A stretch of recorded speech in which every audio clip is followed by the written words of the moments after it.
இப்போ கட்சிலாம் சிலலாம் ஆரம்பிச்சிருக்கலாம். நம்ம வீட்டில் கூட 2 பேர் ஒருத்தன் ரசிகராக இருப்பான். சோறு போடாத திமுக அதுக்கு ரசிகராயிரு, ஆனா கட்சியில் இருக்கணும்னு சொல்லு. எதுக்காக சொல்றேன்னு சொன்னா, இப்ப 2026 தேர்தல் வந்து போகுது.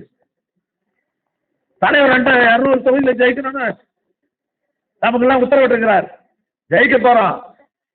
நேற்று கூட செங்கற்பட்டில் முந்தானத்து ஒரு நிகழ்ச்சி நடந்தது. பொதுமக்கள் மத்தியில் எவ்வளவு செல்வாக்கு இருக்குன்னு எங்களுக்கு முந்தானம் தான் தெரியுது. மொத்த பேர் வந்துட்டாங்க ஊர்ல இருக்கிறவங்க எல்லாம். தலைவர் போகவே முடியல. திருக்கழிக்குண்டத்தில் பார்த்தீங்கன்னா ஒரு 7,50,000 பேர், செங்கல்பட்டில் பார்த்தீங்கன்னா ஒரு 2 லட்சம் பேர். அங்க ஒரு 4 கிலோமீட்டர் நடக்கிறாரு, இங்க ஒரு 4 கிலோமீட்டர் நடக்கிறாரு. அது இல்லாம நலத்திட்ட உதவிகள் ஒரு 70,000-80,000 பேர் வந்துக்கிறாங்க. ஆக மக்கள் மத்தியில நம்முடைய ஒப்பற்ற தலைவருக்கு மிகப்பெரிய செல்வாக்கு இருந்தது. அது காரணம் அவர் செய்யற திட்டங்கள் தான்.